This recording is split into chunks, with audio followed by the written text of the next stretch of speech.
And that's right. I now have a soundboard. Let's see how long this lasts until Jay and my producer Chris rip it away from me. Really excited, actually. Today we have Jason Wild joining us.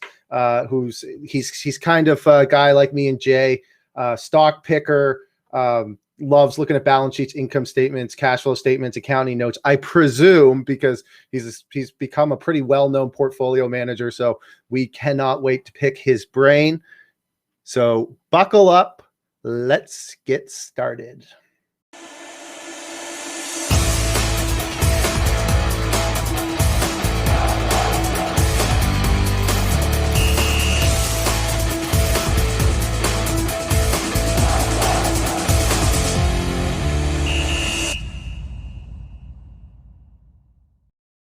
Jason, thank you so much for joining us today. We're really excited to have you. Oh, thanks for having me. My pleasure to be here. So let's start at the very top. And I asked you this before we even started because I was nervous that our research team got this wrong. But you actually have a background as a pharmacist. I do. I'm originally a pharmacist. I got my license in 1997.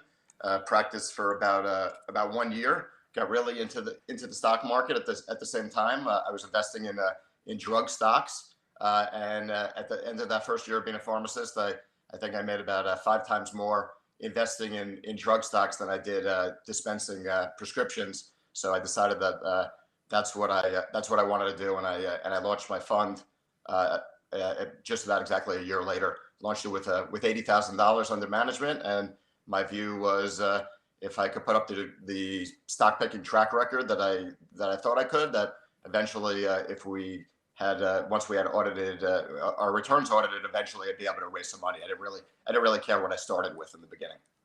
So so you mostly invested in biotech. So it sounds like the way that you did your diligence was actually more from the understanding sort of the drug development, the pipeline.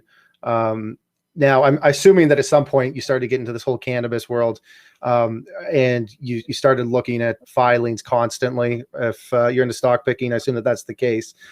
So how did you end up transitioning to getting into cannabis? What was the moment that made you go, okay, I think that this is a big opportunity? Yeah, so I was actually focused more on what's considered specialty pharma companies, which are all the drug companies that are not the big cap guys like Merck and Pfizer and Abbott.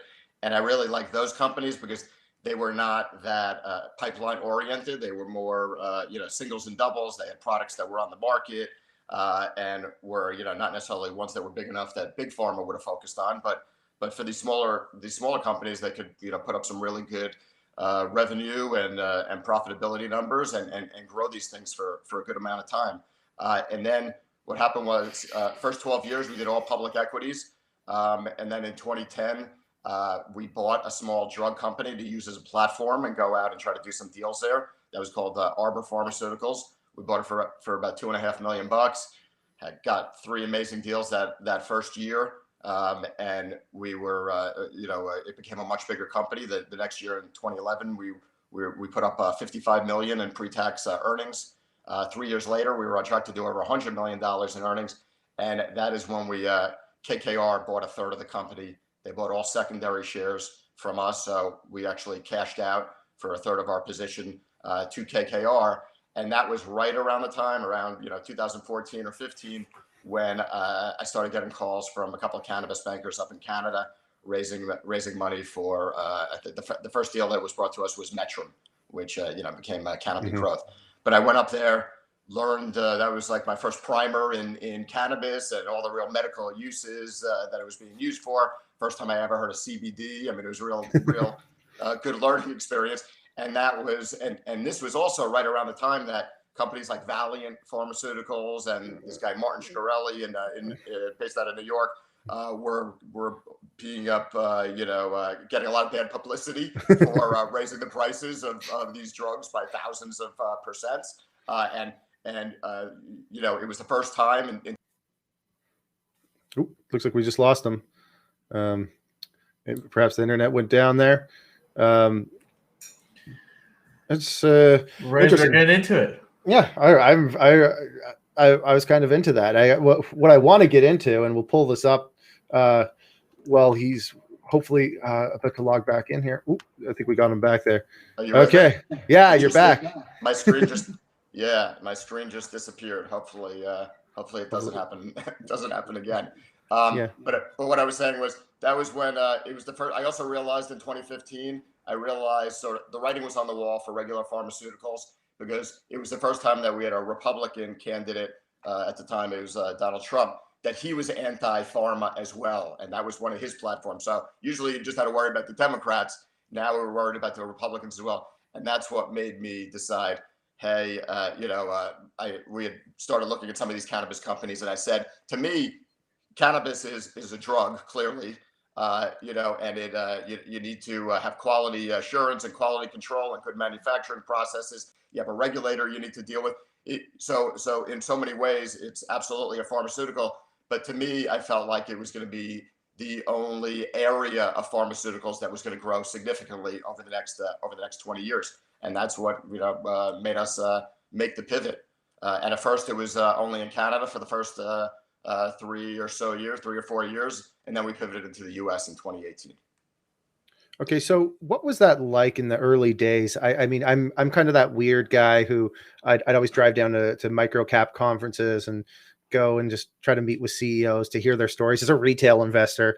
And I'd always chat with different fund managers of micro cap funds. And whenever I'd bring up cannabis stocks, and I started investing early on in some of the U.S. cannabis names like Ianthus, I thought, I won't say the name, but I thought he actually did a great job pitching that stock. But the point is, I'd sit around at like lunches and talk to fund managers in the US. And when I'd bring up cannabis, they'd look at me like I was this crazy person. Like, what are you, like, this is just a Schedule I drug that they're trying to sell recreationally. What are you doing? You can't make money in this. This could go to zero. How challenging was that for you early on when you first started getting into this space? I assume you're New York based. Yep. When you're talking to, and I assume you talk to a lot of institutional type people and other fund managers, what was the reception early on? And maybe if you could talk about how that's changed over the last couple quarters. Yeah, absolutely. I think originally it was, I think it has more to do with who your investor base is and who you're going after in terms of getting investors in your fund. And my fund, because I started it in such an unconventional way, and we always sort of did everything. I've been called by some, and I had to go look it up in the dictionary or online.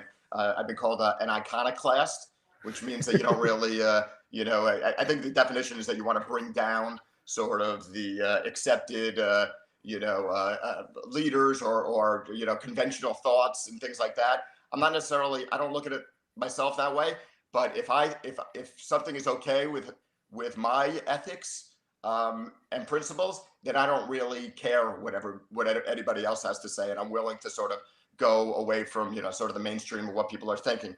So that's what definitely made us pull the trigger in 2014 at first to start investing in Canada, because I really did see the benefit of cannabis, that it had the ability to help so many people, and I think that my investors gave us that they didn't give us a hard time, because they were almost all high net worths, because that was really what I had appealed to over the over the years. I think that when I would talk to the institutional and fund managers, they didn't have any. They thought it was really interesting. They just said things like, well, we run a sort of. They looked at their fund management business as more of a business, and we don't want to do anything to risk, our 2 and 20. And I always looked at it as, I'm running my own money. This is like my family office, and anything I take along for the ride, in terms of other investors coming in, that's sort of gravy. And I think that this is going to drive returns for my money in the fund and for everybody else. So I think that's the difference. I don't feel like there was much that I got a lot of judgment though. Mm-hmm. Okay, so TerrAscend starts out as a Canadian name. Yeah. You guys did a very creative transaction with Cannabis with exchangeable warrants off the top of my head. I remember calling up other MSO CEOs that I was involved in and saying, you see what they're doing over at TerrAscend? You guys better be watching this. And I was sort of laughed at, which was not uncommon for me. Sometimes that's a good sign. You know, Well, ahead of yourself. at the end of the day, I'm still sort of that kind of fundamental. I want to see EBITDA, potential cash flow, and it looked like the Canadian opportunity just wasn't evolving into what we all thought it was. What's your take on Canada right now? My understanding is TerrAscend still has operations in Canada. Do you think that there's an opportunity still to generate much return, or are you mostly focused on the US right now? We're definitely mostly focused on the U.S. Well over 90% of our revenues come from the U.S. We had that original facility in Canada. We've gotten it to roughly break even. So it is it's not like it's the drain that it was over a year ago. It was much more of a drain on us. But we were able to right size the Canadian facility, and having that Canadian having some scale in Canada helped the company overall, because it has afforded us the ability to raise some lower cost of capital money. Last year, in March of 2020, we borrowed $60 million from Canopy Growth, and it was lent to our Canadian sub. And they got warrants. It was sort of structured like a synthetic convert.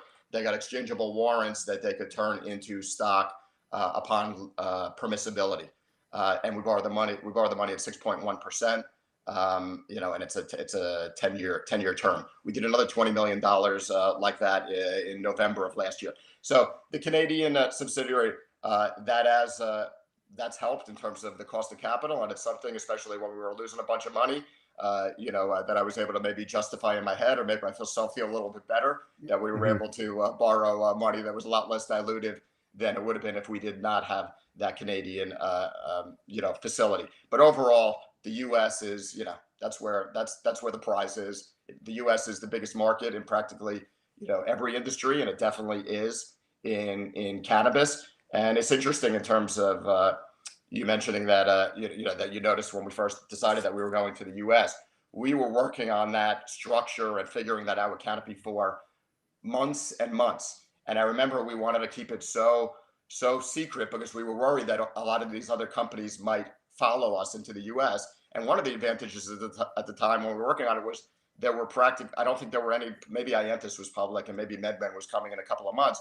But part of it was we were getting outbid on deals in Canada by all these other companies that had too much money at the time. And I can usually get companies to do deals with us for a little less than they might do with somebody else, but I can't get them to do it with us if they were getting paid 100% more by a different company. And that's what was happening in Canada. And part of what was appealing about the US was there were all these great businesses there, and we weren't going to be competing with these public Canadian companies. So we wanted to keep it on the down low until we announced it.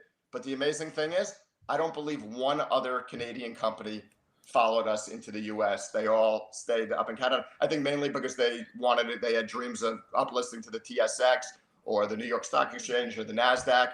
And we were more focused. I mean, I always talk about the Warren Buffett quote: short term, the market is a voting machine, and long term, it's a weighing machine.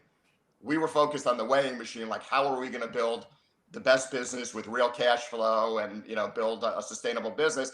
And I think a lot of the companies that decided, which was all of them, that decided not to follow us into the US, I guess they were more focused on the voting machine, meaning being able to be on bigger exchanges. So speaking of bigger exchanges, at what point do you think that those names will be able to actually enter some form of operation in the US that isn't just CBD based like you see with Hexo and such?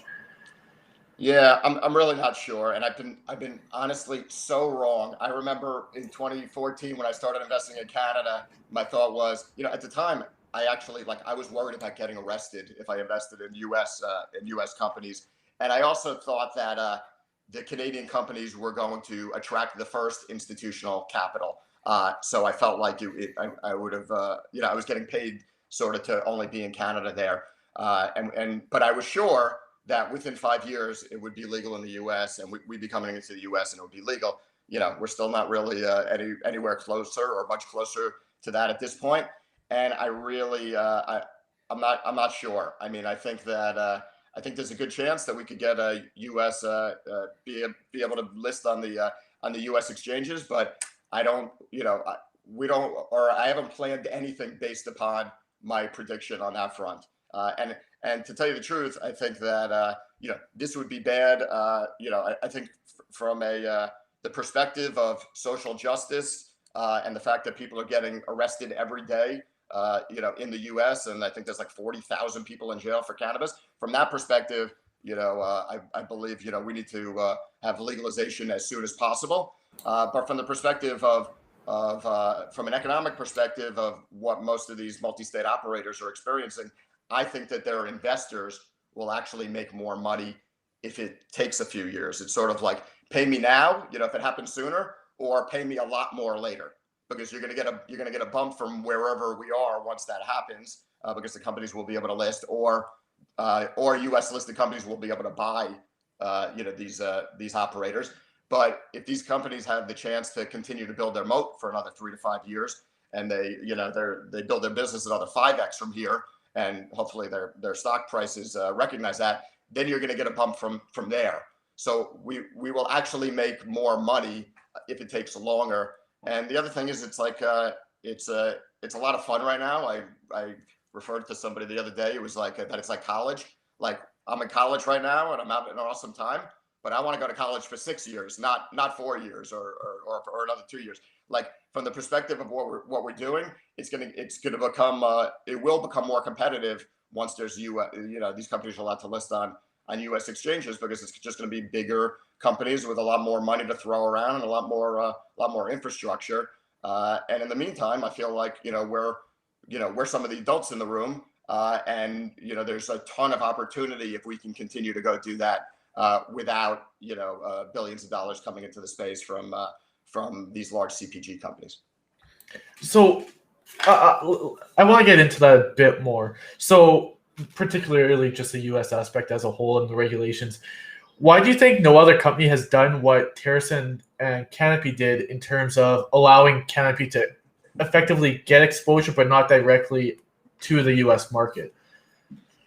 Because the first time that we did it, back Canopy had co-invested with me in TerrAscend back in 2017. That was my first that was my first large-scale investment in the company.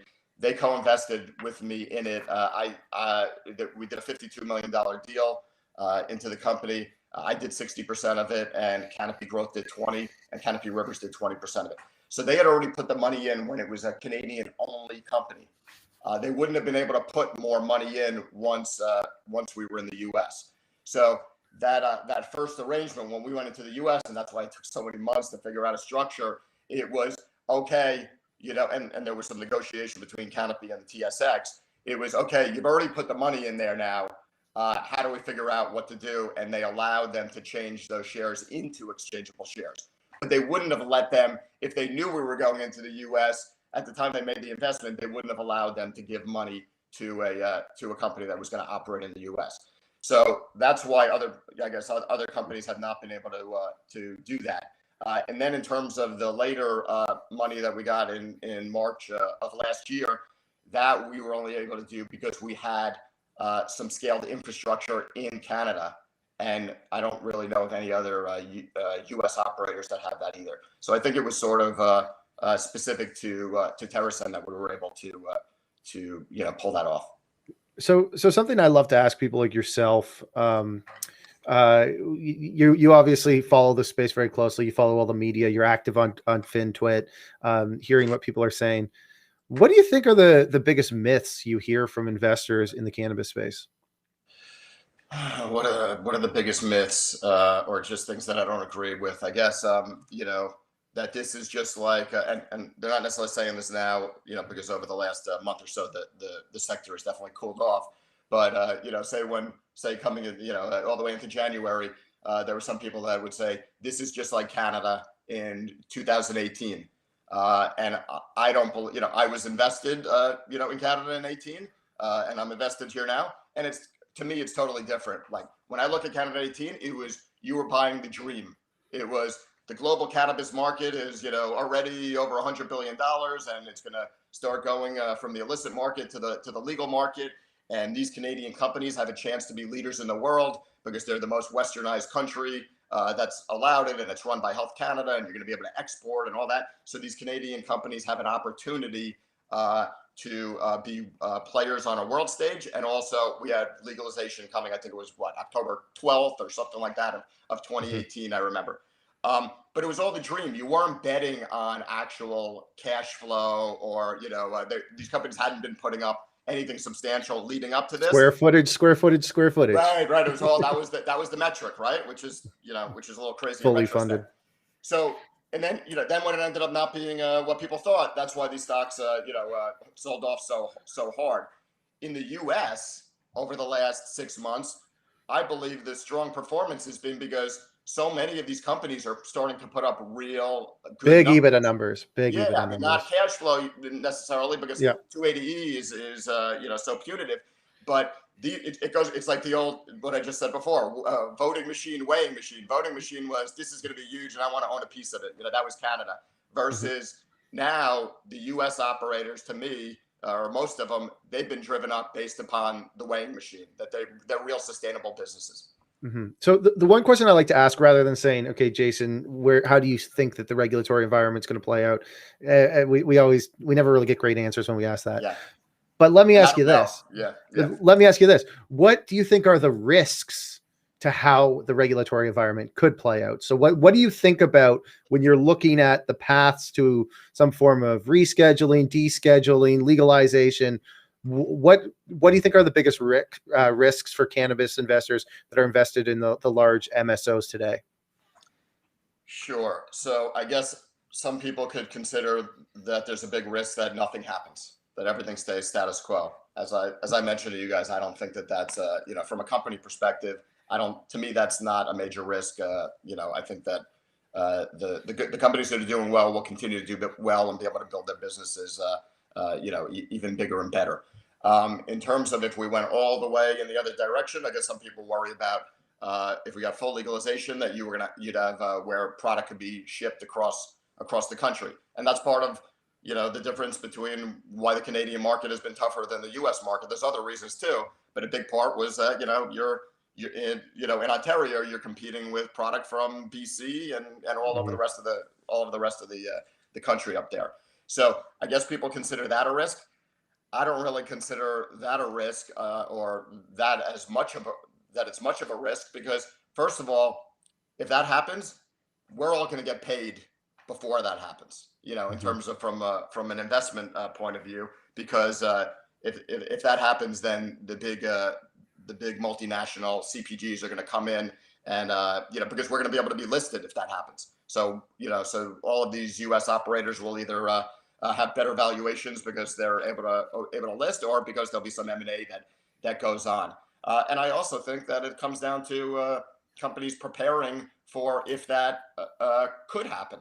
And there are ways to prepare for that as well. I mean, I think part of it is maybe that makes owning more stores a little bit of a hedge, because they can ship in flour from California maybe, but they're not going to be able to ship a store in from California. So I think that's one way to possibly prepare for it. The other thing is to own assets in California that you think could be strong assets if we do have interstate commerce. So to me, I guess those are probably like two of the risks that I hear people asking about. And I think both of them are really, if either of them happen, it means in both cases, I think that we make more money. If we make no progress, we build a better company over the longer term. As long as we think it's eventually going to happen, which I don't have any doubt that over the long, hopefully it's not too distant. And then the interstate commerce thing, it's hey, well, we as long as we're prepared for that possibility, then we'll be fine. But if that happens also, then it means we're going to be able to list on U.S. exchanges before that or at that time, and it's still not a disaster because because people will get paid. Okay, so let's go back to TerrAscend for a minute. Getting a few questions in. Do you guys have any states you're willing to maybe talk about that you think are attractive to enter, or are you primarily focused on the states you're in? What can you give us in terms of color on what the future might look like for TerrAscend? Sure. So right now we are in Pennsylvania. I think we're the market share leader from the wholesale or the brand perspective in Pennsylvania. We are in New Jersey. We have one of the largest facilities that we just brought online. We actually brought on our 80,000 square foot indoor in the beginning of January, and we just started to have our first harvest there. So Jersey, and I'm sure most of the people on this call know that Jersey is going adult use legal towards the end of the year. So we think that's a huge opportunity. That could be similar in size to Pennsylvania. We have California, which was our first entry into the market, where we mostly own retail, and we have announced that we will be closing on a transaction that we announced a few months ago. We'll be closing soon in Maryland. And we think Maryland is going to be a really good market, and we're really excited to enter that market. And our operator, Greg Rocklin, who runs the whole Northeast for us, he's in Maryland, like 20 minutes from the facility. So we know he's going to be hands-on and really have similar success to what he's had in PA and Jersey. In terms of additional states, I don't know that I would necessarily mention any specific ones, but it's pretty much all of the limited license states, which are mostly east of the Mississippi, and a lot of them are on the East Coast. But it's not just limited license states, I guess. I would say we want to be in states where, in terms of the perfect state to enter, would be where it's medical now, but not yet adult use. So you still have that bump that would come from it turning into adult use, but where you can, so to speak, eat while you dream in a medical state, where we can make money and be sustainable and profitable in a medical state. And then we know that if and when rec comes, that we're just going to have a big bump. So those are the states that are really the most attractive to us. And there's a bunch of states like that. Generally, the medical states that don't allow flower, those are the ones where it's much harder to eat while you dream, because what I've learned is that people don't want to come in the stores, or they come in a whole lot less if there's no flower to see and smell and see if there's new strains and things like that. So that's why New York, even though now it's going rec, that's why New York was not a great state to make money under medical, because there's just a lot less demand when you can't sell flower. So, sorry, Steve, go ahead. No, you go ahead, Jay. So you knew it's going to come. Let's talk management. News release was rather rounded and nice, but you were rather blunt on Twitter, which gave both Steve and myself a great chuckle earlier this week. So one question that did come up is, what are you looking for in the new CEO? CPG background, medical background, what type of operator are you looking for? Yeah, CPG background I think would be perfect, because I think it would be very complementary with the people that we have, including myself. I'm obviously more pharma. I come from the pharma side, and which is good. People from pharma have a little more experience in manufacturing and quality assurance, and dealing with regulations and regulators and things like that.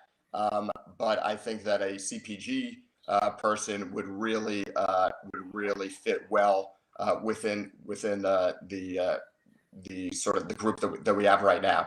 And on top of that, I would like for it to be a CPG person with experience leading a large, complicated CPG business, because this is a very complicated business. It's not it's not easy. There's a lot, as I'm sure you guys know, there's tons of hoops you have to jump through. There's tons of times where you need to make decisions. You can't wait till 90 or 100% of the information. Very often you have to make decisions knowing 70% of the information. And just overall, it's I always my kids joke. I always use the phrase don't let the perfect be the enemy of the good. And that's, I think, the way you need to run these companies. If you wait till you have all the information, sometimes you're going to be too late. So it's got to be somebody who's worked at a large company and knows how to deal with large complicated businesses, but also has a little bit of an entrepreneurial mindset and knows that that you're going to have to make some decisions without all the information because this is not as easy as some other industries. Mm-hmm. Jason, I know you got to get out of here, but we only got you till 12:45. But I really appreciate you. Or do you? That's it. Wow, that went fast. You do have a hard stop at 12:45? Let me take a look. I feel like we just got started. Hold on. I'm good till my glasses on. I'm good till 1. I have another 15 minutes if you guys want me. Yes, absolutely. We've got a huge audience today. We've got 234 people watching us live. We're like, wow. we got BNN Bloomberg numbers, baby. Okay, so I got to ask you this one. Europe. I've always been a skeptic. I always thought that Europe was just sort of this shiny object for Canadian companies with lots of square footage to point to. That's where our revenue is going to come from. That's why we're building so much capacity. What's your thoughts on Europe as a market? I'm not sure if TerrAscend has any operations there. Is it something you're looking at, or is it just basically focus on is the US right now? We did, because we had the GMP facility in Canada. We didn't have operations there, but we had in the past we've made some sales to Germany. Once we really started focusing on the US, then we pretty much stopped focusing on Europe. In my view, there's so much low-hanging fruit in the US that I don't feel like we need to be over in Europe trying to develop the market. I forgot the way the numbers work out, but I remember a year or so ago, somebody asked me about Germany, and the registered patients in Germany relative to the registered patients in Pennsylvania it was like 1/5 of the size in Germany. And we owned at the time over 20% of the Pennsylvania market. So I joked that we own 100% of the German market in Pennsylvania, and they speak the same language. They're in the same time zone. I can get in a car and drive out there if I need to see them or talk to them about something. So it's also much easier to run a business, here in the U.S. than it is overseas. So, and on top of that, you have these any of the Canadian listed companies that can't operate in the U.S. They have to make a go of this whole thing and show that they can, build a sustainable business. And they're the ones generally all over in the rest of the world and trying to put together operations there. So it's not even, in my view, it's not even like you can find these unbelievably inexpensive assets over in Europe because you have this whole large group of companies that needs to focus there because they can't be in the U.S. So that's sort of my view is so much stuff to do in the U.S. Europe, we can wait for a while. I know Curaleaf just announced a deal in Europe, and Boris is he's certainly somebody that's been ahead of his time. He was in the U.S. a whole lot earlier than I was in the U.S. And they've also TerrAscend, we have a lot more pieces we can build in on the U.S. map where it's, to me, it's a no-brainer that I'd rather do that in the U.S. than in Europe. But Europe's going to be good at some point. I just feel like we can get there later. Let's focus on all the profits we can make in the meantime in the U.S. Yeah, agreed. So what states do you think are the most attractive right now? You've obviously got Pennsylvania, New Jersey. I see a lot of companies talking about big numbers in Michigan.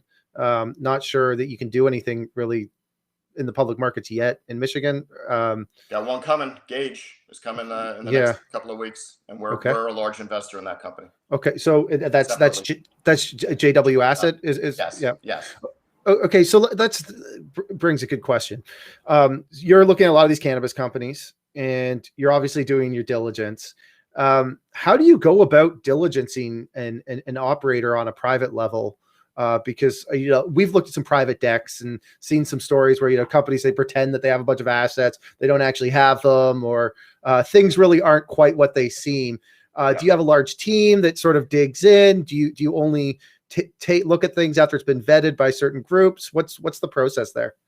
Yeah, it's so I've always run my fund pretty lean. I mean, at this point, we run about fund is a little over $2 billion, and we only have 6 employees at the fund level, and that's probably a double versus where we were 2 years ago.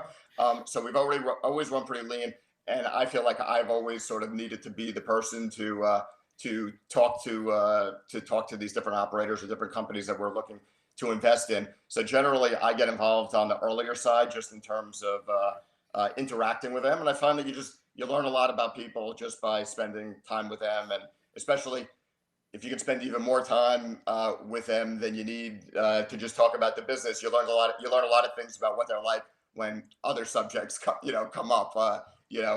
Overall, how they talk about their family, or I don't know. It was not politics, because everybody's got their own views on that, but different ways you can learn sort of what kind of people they are, from an ethical point of view and all of that.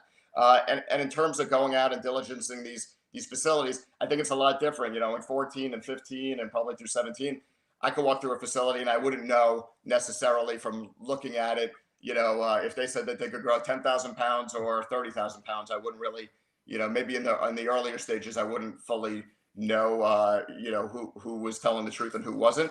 At this point, I feel like I've got a good enough feel. I know generally, how many pounds per square foot you can grow, and it's just like like Gage is a good example, in terms of the fund investment in that. I went out to go visit them in October, and I walked through their facilities, and they were the cleanest facilities I've ever seen in my life. So usually, if you see things like that, it's an indication of the way companies are running their business, and their dispensaries were some of the coolest dispensaries I had ever been in. So I think over time, as you get more experience, you can sort of just feel it, as opposed to looking at it in some big due diligence deck and things like that. We do that that stuff as well, but it comes down to, I think, just the experience and being able to sort of trust your instinct and your gut a lot, in terms of which people you want to be in business with and which ones you don't. So in terms of JW, are you primarily focused on cannabis still, or are you branching into other areas for diversity, or how are you going about that? Yeah, I personally, my view is I'm not a big believer in diversify, like I call it, diversifying. Never heard that one. Yeah, I just think that when you end up saying, well, I don't want to be too concentrated in my top 3 or 4 names, and you diversify and you buy more stuff, then you've replaced single stock risk with market risk, and it's a lot harder to swim against the market when you are the market. So I am a bigger believer, and over time, I've as funds get a lot bigger, I find that they very often naturally start diversifying more, because they just they look at positions sometimes from a dollar perspective, and instead of maybe from a percentage of the portfolio perspective, and they just get nervous about it, or they've built this business of asset management and they don't want to do anything to risk that. And I've always tried to push myself to not think that way, to look at this like it's my family office and what's going to drive the best returns. And back to like instincts and gut, over the last 5 or 10 years, I just feel like I've gotten better at knowing what is going to be, like, a lot of times, with TerrAscend, say when I pushed that it had to be a 10% position at cost when we originally did the investment in 2017, it was because I was like, wow, this feels a lot like something else that I did 6 years ago, and I had wished that I had done it bigger because I was so excited about it. So a lot of it is just feeling like I've developed a little bit more of a feel of like this, my number 2 position or my number 1 position. At this point, I know it's going to do better than my 20th favorite stock, and I really try to push myself to concentrate. And in terms of your question, how much do we have in cannabis? It's like out of 2-ish billion, it's probably 1.5. So it is versus nothing in 2013 or so. So I really the thing is, now when I meet with regular pharmaceutical companies, first of all, I think the opportunity is diminished because of pricing pressure and things like that. but also when I meet with these regular pharma companies, I'm like bored out of my mind. Like it's not exciting to me, and I want to invest in things that I'm excited about. Mm-hmm. So something that a lot of our audience, primarily retail investors, they don't really get to see is what's happening in the private markets, or like all those private operators that are out there in our world. If you're not public, you don't exist. And then one day, the CSE just puts out a tweet saying that a company went public. I remember it happened with TrueLeaf. I was the first person to ever tweet on TrueLeaf because I saw it show up on the CSE's timeline. And then I looked at it and I was like, holy crap, they're producing EBITDA. Yeah, crazy, right? Yeah, what's this about? And I had it on a list of just trying to research as a retail investor, just trying to research the names that are out there. So how much more quality is there out there in terms of private operators that you think that nobody's even heard of in terms of the retail investors looking at the public markets? I think that, like say for TerrAscend, I think that is one of our strengths, was that we were able to find what I would call like the mom and pops, which is really just meaning the non-public companies that we were able to find. Ilera, our Pennsylvania operation that we bought, that was not a public company, not that many companies knew about them, and those are the best to me. Those are the best targets in terms of trying to acquire, because they're not part of a competitive process, a competitive auction process. So there are lots of companies like that out there, and those are really the ones that we've been the most focused on, because you can if I go out and I assemble a bunch of different assets and I sort of put them together, and I'm making up the numbers, but all together they produce 150 million in EBITDA on I don't know, 350 million in sales. I can buy those. I can put together that whole basket a lot more economically if I buy them individually than if I go buy a public MSO that has all of those assets. So that's the really in terms of retail investors, it's hard, because you got to be like, out, sort of pounding the pavement, and there's less information out there about them. I feel like the retail public investors, I guess, really need to wait for some of these announcements by the public companies, to sort of be able to take advantage of that. One thing I just wanted to, you brought up Michigan, and one point I wanted to make on that is Michigan is interesting because it's not a limited license state. It's a little bit of a hybrid, because a lot of the towns and municipalities won't allow it, or they'll only allow a certain amount. And that's why I think that, like a company like Gage, or there's some other, mom and pops that are out there that aren't public, they had this opportunity because a year and a half ago or so, the capital markets were so tough for every cannabis company, and everybody really, all these companies, I think, reprioritized and said, we have to either, focus on what we've got now, or focus on a few other things. But they weren't, being in an unlimited license state was not a priority for them. And I believe that that's what actually left open this big opportunity for Gage and some of the other independent operators. There are not really any big MSOs that have scale there. Okay, well, Jason, we now have 1 o'clock, so yeah. I know you're a busy guy. You've been very generous with your time, and I know that you've got a lot of shareholders out there that really appreciate you taking the time to do this. It's always great to hear someone who's willing to come and talk about the space and not hold back. So we really appreciate you coming on and doing this, and we hope you'll come on again in the future. Absolutely, thanks for having me. Thanks so much. Okay, so Jay, I think that we'll wrap it up there. I don't think we're going to cover the Canadian small cap and micro cap news, because no, it's hard to top that. That was fun. That was a lot of fun. It's a great interview. Okay, so I'm going to wrap it up here. Quick little disclaimer: everything we talk about is not designed to be financial advice. It's not intended to be financial advice. If you're looking for that sort of thing, go find somebody who is licensed, of which myself and Jay are not licensed financial advisors. We've got a bunch of big guests lined up next week. We're going to be back on. Actually, I'm doing a quick little live stream at 2 p.m. with bets. So if you're sitting around with a guy who actually actively ran a few really large sports books, so I'm super interested in chatting about that. And aside from that, is there anything you want to add there, Jay? Just the usual. We got a busy weekend coming up. We got a show in a half hour on the Daily Dive with Thomas from Cannabis Legalization News. If you guys recall, he was on a couple of weeks ago on our live show. Great guy, great interview. It's about 13 minutes long, a bit longer than normal.